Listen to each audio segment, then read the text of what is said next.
말씀은 민수기 32장 23절 한 절 말씀입니다. 우리 다 같이 한 목소리로 같이 읽겠습니다. 시작. 너희가 만일 그같이 아니하면 여호와께 범죄함이니 너희 죄가 반드시 너희를 찾아낼 줄 알라. 아멘. 오늘 또 새벽을 깨우셨습니다. 참 잘하셨어요. 여러분들이 믿고 있는 하나님의 말씀이 여러분들 삶 속에 이루어지는 복된 하루가 되어질 수 있기를 주님의 이름으로 축복합니다.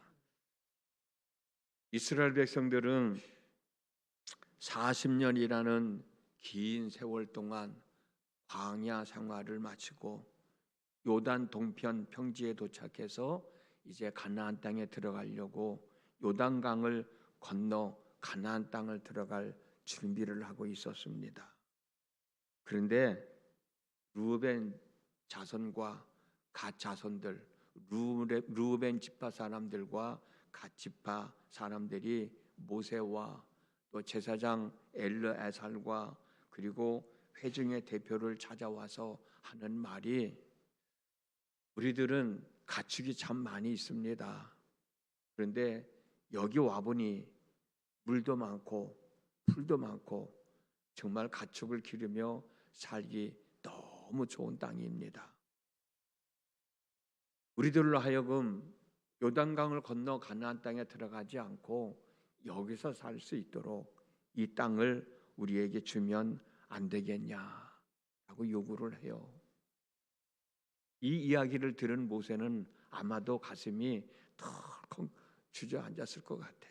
내려앉았을 것 같아. 왜냐하면 모세가 하는 말을 듣고 보니 그래요. 이 말을 들은 모세가 이 사람들에게 하는 말이 뭐냐면, 다른 모든 이스라엘 백성들은 지금 요단을 건너 가나안 땅에 들어갈 준비를 하고 있는데 너희들은 여기서 살겠다는 거냐? 너희들은 가나안 땅에 들어가지 않겠다냐? 어찌하여 너희들은 이 많은 형제들의 사기를 꺾고 있느냐?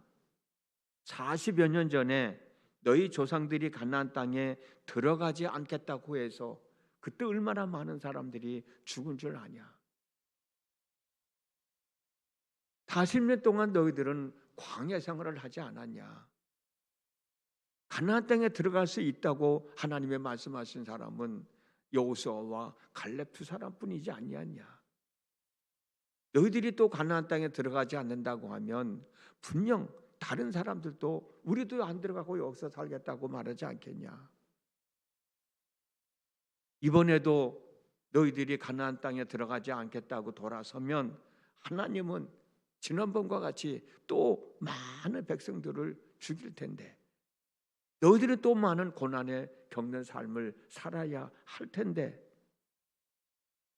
그런 말을 그렇게 쉽게 할 수 있겠느냐라고 얘기를 해요. 그러자 르우벤 지파 자손들하고 갓 자손 지파 사람들이 모세에게 하는 얘기가 뭐냐면, 우리는 요단을 건너가서 가나안 사람들과 싸우고 가나안 땅을 정복하겠다. 그 대신 우리 아이들, 우리 짐승들은 여기에 남겨놓고 우리만 가게 해다오. 그리고 우리가 가나안 땅을 정복하고 땅을 나눌 때 우리는 이미 이 땅을 받았으니까 그때 가서 땅을 달라는 말을 하지 않겠다. 그러니 우리가 여기서 살 수 있도록 이 땅을 우리에게 달라고 요구를 해요. 그때 모세가 이 제안을 받아들이면서 한 말이 바로 오늘 우리가 읽은 본문의 말씀이에요. 너희가 만일 그같이 아니하면이 뭐예요? 싸우지 아니하면, 가나안 땅에 들어가지 아니하면, 그리고 또 땅을 달라고 하면 여호와께 범죄함이니 너희 죄가 반드시 너희를 찾아낼 줄 알아라 라고 한 말씀이 바로 본문의 말씀인 거예요. 너희가 만일 그같이 아니하면 여호와께 범죄함이니 너희 죄가 반드시 너희를 찾아낼 줄 알라라는 모세가 한 말은, 하나님 앞에 약속한 것은 반드시 지켜야 한다는 것을 강조하고 있는 거예요. 그리고 만일 약속을 지키지 않으면 너희들이 한 약속, 자신들이 한 약속에 굴레가 되어서 하나님으로부터 준엄한 심판을 받게 된다는 겁니다. 사람이 살면서 하나님께 죄를 지었으면 내가 하나님께 죄를 지었습니다. 나는 죄인입니다. 라고 고백하고 하나님께 용서를 구하면 되는데 대부분의 많은 사람들은 자신이 죄를 지었음을 고백하지 않고 숨기려 하고 잊어버리고 맙니다. 그러나 숨길 수 없어요. 분명히 알아야 될 것은 내가 지은 죄 내가 숨긴다고 내가 잊어버린다고 그거 없어지는 거 아닙니다. 그거 사라지는 거 아닙니다. 그거 하나님이 용서해 주는 거 아닙니다. 잠언 28장 1절 말씀을 보면 악인은 뒤쫓는 사람이 없어도 달아나지만 의인은 사자처럼 담대하다라는 말이 있어요. 악인은 쫓아오는 사람이 없어도 도망간다는 거예요. 왜? 뭔가 캥기는 게 있으니까 그러는 거 아니에요. 우리 속담에 도둑이 재벌 저린다는 말이 있듯이 내가 지은 죄가 있으니까 뭔가 캥기는 게 있으니까 나도 모르게 두려움에 떨게 되는 거예요. 나도 모르게 그걸 숨기려고 그러는 거예요. 지은 죄가 있으면 그걸 깨닫고 용서를 구하면 되는데 그러지를 않으려고 그러는 거예요. 그냥 숨기려고 그래요. 그냥 잊어버리려고 그래요. 그러다 보니까 쫓아오는 사람이 없어도 누군가가 쫓아오는 것 같고 이야기하는 사람이 없어도 누군가가 이야기하는 것 같고 항상 조마조마한 것만 갖고 살아가는 거예요. 자기 양심에 지은 죄가 있기 때문에 그래요. 다른 사람은 속일지 몰라도 하나님은 속일 수 없죠. 내 자신을 속일 수 없잖아요. 그래서 쫓아오는 사람이 없는데도 쫓아오는 것 같아서 도망가는 겁니다. 가룟 유다가 하루아침에 예수님을 팔아넘긴 게 아닙니다, 여러분. 요한복음 12장 6절을 보면 가룟 유다는 도둑이었기 때문에 돈자루를 맡아가지고 있으면서 돈자루에 있는 돈을 훔쳐갔다, 그렇게 기록되어 있어요. 바늘도둑이 소소득 된다고 돈자루를 맡겨줬더니 돈을 훔쳐가다가 결국은 선생님까지 팔아먹는 죄인이 된 겁니다. 결국 자기 죄가가 드러나서 스스로 목숨을 끌고 많잖아요. 야곱을 보십시오. 아버지와 형 에서를 속이고 축복 기도를 받은 후 형 에서의 분노로 외삼촌 라반의 집에 가서 삽니다. 한 20여 년 동안 살면서 하나님이 그에게 말씀하신 게 있으니까 그가 큰 복을 받았죠. 그러나 그 사람은 자기 자신이 지은 죄를 다 잊어버리고 살아. 잊어버렸으니 하나님께 용서도 구하지 않았죠. 열심히 살았습니다. 4명의 아내와 12명의 아들을 얻었습니다. 많은 재산도 얻었습니다. 이제 고향으로 돌아가겠다는 마음을 가지고 돌아갑니다. 근데 에서가 자기를 기다리고 있다고 하는 말을 듣고 야곱은 두려워합니다. 두려움에 떱니다. 왜 그래요? 재산도 갖고 싶었던 만큼 재산도 가졌고 아내도 있고 자녀들도 있고 성공한 만큼 성공했는데 왜 에서의 이야기를 듣고 두려워합니까? 왜 떱니까? 그렇게 좋아하던 재산을 왜 다 포기합니까?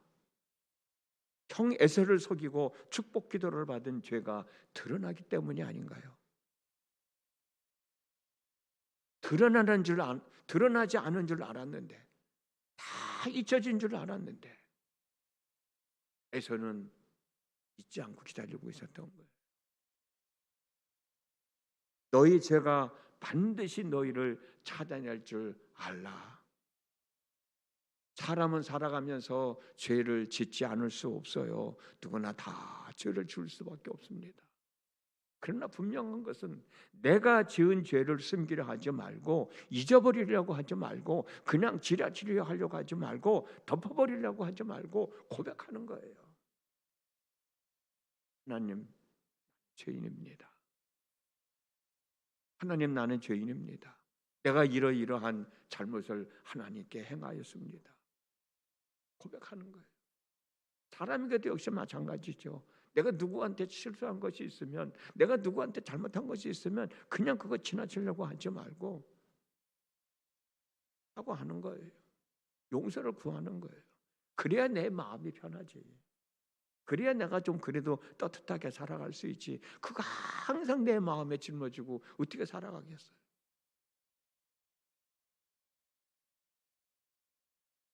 죄가 나를 먼저 찾아오기를 기다리지 말고 내가 먼저 죄 지었음을 고백하는 거예요. 언젠가는 밝혀질 것이라는데 그거 숨기고 마음 조마조마하며 살아갈 이유가 어디 있어요? 묻혀진다고 하면 몰라도 묻혀지지 않고 반드시 찾아온다고 그러잖아.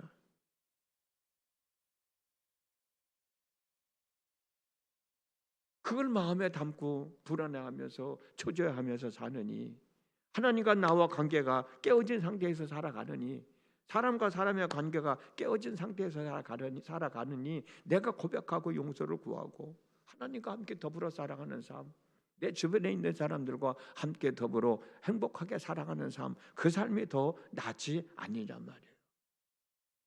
그 속에 용서가 있고 위로가 있고 새로운 삶이 시작되는 것 아닐까? 그 삶이 얼마나 행복하겠어요. 야곱이 형 에서를 만나고 모든 죄의 문제를 다 해결했을 때 그 마음이 얼마나 후련했을까? 내가 잘못한 것을 숨기고 살다가 누구에게 어떻게든 어쨌든지 간에 화해했을 때 그때 마음이 얼마나 후련해요. 그때 얼마나 행복해요. 내가 하나님 앞에 죄 지었음을 고백하고 용서받았을 때 마음이 얼마나 평안해져요. 숨길 거 없잖아요. 고백하는 게 더 낫지 않겠느냐는 거죠. 오늘도 하루를 살아갑니다. 이 시간도 하나님의 은혜를 얻기 위해서 하나님 앞에 있는데 여러분의 삶을 한번 뒤돌아보십시오.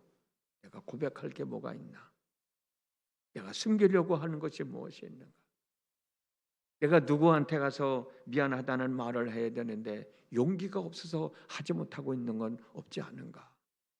좀 생각해 보시고 하나님 앞에도 고백하시고, 그런 사람이 있으면 그런 사람 앞에 가서도 고백하시고, 용기를 얻는 이 시간 되셔서 여러분들 마음의 평안함 속에서 하나님과 함께 더불어 살아가는 삶, 우리 주변에 있는 사람과 함께 더불어 살아가는 삶을 만들어 간다면 오늘 하루의 삶이 얼마나 복 있는 삶이 되겠습니까?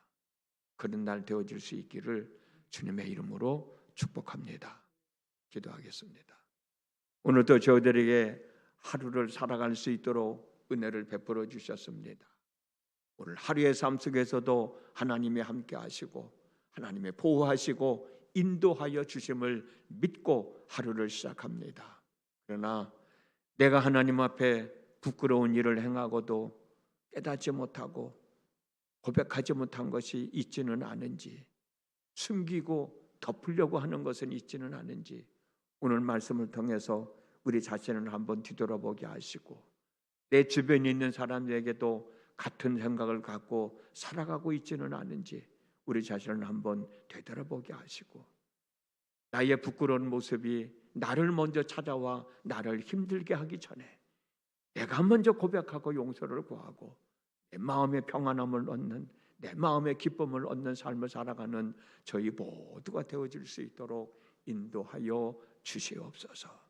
나는 죄인입니다 라고 고백할 수밖에 없는데 그 고백을 하지 못하는 어리석은 사람이 되지 말고 하나님 앞에 당당하게 나는 죄인입니다, 이런 죄를 지었는데 하나님 용서하여 주십시오라고 고백하고 용서를 구하고 하나님과 함께 더불어 살아가는 저희 모두가 되어지도록 성령님 도와 주옵소서. 예수님의 이름으로 기도드렸습니다. 아멘.